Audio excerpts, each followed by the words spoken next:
दोस्तों आज मैं बात करने जा रहा हूँ भारतीय शेयर मार्केट के किंग और वॉरेन बफेट ऑफ इंडिया के नाम से प्रसिद्ध राकेश झुनझुनवाला की, जिन्होंने सिर्फ 5,000 रुपए से शुरुआत की थी और आज के समय में वे करीब 16,000 करोड़ के मालिक बन चुके हैं। आज हाल कुछ यूं है कि राकेश अपने अकेले के दम पर मार्केट में उथल पुथल करवा सकते हैं, क्योंकि बहुत सारे इन्वेस्टर्स उन्हीं के नक्शे कदम पर बाजार में अपना दांव लगाते हैं। उन्होंने अपनी सटीक स्ट्रैटेजी से खुद को इस मुकाम पर ला खड़ा किया है कि उन्हें भारत के सबसे धनी व्यक्तियों में शामिल किया जाता है। वे मौजूदा समय में भारत के 53वें सबसे धनी व्यक्ति हैं। तो चलिए दोस्तों, बिना आपका ज्यादा समय लिए हम जानते हैं कि आखिर कैसे राकेश झुनझुनवाला ने 5,000 रुपए से 16,000 करोड़ तक का सफर तय किया। राकेश झुनझुनवाला का जन्म 5 जुलाई 1960 को मुंबई के एक मारवाड़ी परिवार में हुआ था। उनके पिता एक इनकम टैक्स ऑफिसर थे, जिन्हें शेयर मार्केट में भी काफी रुचि थी।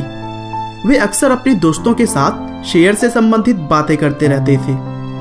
तभी एक दिन करीब 14 साल की उम्र में राकेश ने अपने पिता से पूछा कि पापा, शेयर मार्केट क्या होता है। तब उन्होंने कहा कि बेटा, शेयर मार्केट को समझना इतना आसान नहीं है। न्यूज़पेपर पढ़ा करो, उसमें हर रोज अलग अलग कंपनियों के बारे में जानकारियां दी होती है। शेयर मार्केट में पैसा इन्वेस्ट करने से पहले हमें कंपनी के उतार चढ़ाव को जानना चाहिए। शेयर मार्केट से संबंधित राकेश की यह पहली सीख थी। धीरे धीरे उम्र बढ़ने के साथ ही साथ राकेश की रुचि भी शेयर मार्केट में बढ़ने लगी।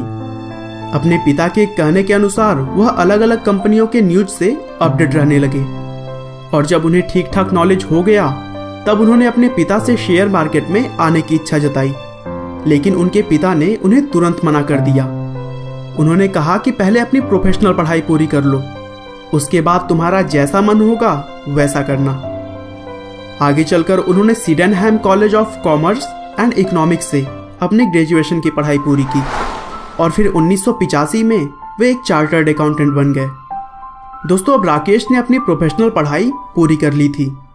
अब समय था मार्केट में उतरने का, लेकिन उस समय तक उनके पास इन्वेस्ट करने के लिए कुछ खास पैसे नहीं थे। उन्होंने अपना पहला इन्वेस्टमेंट 5,000 रुपए का किया। उस समय BSE सेंसेक्स 150 अंकों पर था, लेकिन उन्होंने अपना पहला बड़ा मुनाफा 1986 में कमाया। वो भी कैसे, आइए मैं आपको बताता हूँ। उन्होंने टाटा टी कंपनी के 5,000 शेयर्स 43 रुपए प्रति शेयर के रेट से खरीदे और फिर उसे सिर्फ 3 महीने बाद ही उन्होंने 143 रुपए के रेट पर बेच दिए, जिसकी वजह से उन्हें 5 लाख रुपए का प्रॉफिट हुआ।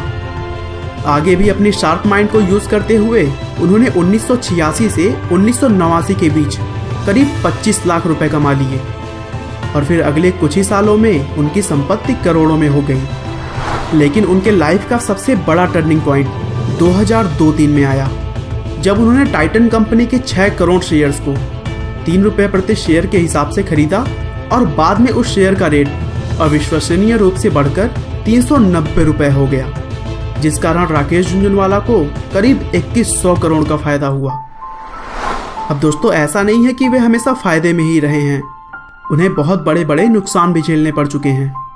दिसंबर 2011 में उन्होंने जिन बड़ी कंपनियों में इन्वेस्ट किया था, उनमें से ज्यादातर कंपनियों के शेयर काफी तेजी से गिरी, जिसकी वजह से उनके द्वारा इन्वेस्ट किए गए शेयर्स के रेट में भी 30% तक की गिरावट आई। लेकिन उन्होंने अपना दिमाग चलाते हुए फरवरी 2012 में ही उस लॉस को रिकवर कर लिया और अभी हाल ही में नोटबंदी की वजह से भी उन्हें अच्छा खासा लॉस हुआ था। बहरहाल जो भी हो, उतार चढ़ाव भरे सफर को तय करते हुए आज के समय में राकेश झुनझुनवाला की नेटवर्थ करीब 16,000 करोड़ रुपए है और आज वे भारत के 53वें सबसे धनी व्यक्ति हैं। राकेश झुनझुनवाला का एक ही मंत्र है, buy right and hold tight. सही शेयर खरीदें और उसे पेशेंस के साथ होल्ड करें, क्योंकि शेयर मार्केट में अगर आपने जल्दीबाजी दिखाई तो नुकसान तो होना पक्का है। राकेश इन्वेस्टर होने के अलावा एपटेक लिमिटेड और हंगामा डिजिटल मीडिया के चेयरमैन भी हैं और उन्होंने की एंड का इंग्लिश विंग्लिश और समिताभ मूवी को प्रोड्यूस भी किया है। दोस्तों, राकेश झुनझुनवाला जी ने अपनी मेहनत और काबिलियत के दम पर वो मुकाम हासिल कर लिया है कि आज उन्हें किसी परिचय की जरूरत नहीं है। उनकी लाइफ हम सभी के लिए एक प्रेरणा है, और खासकर उनके लिए जिन्हें लगता है कि पैसे के अभाव में वह सफल नहीं हो सकते।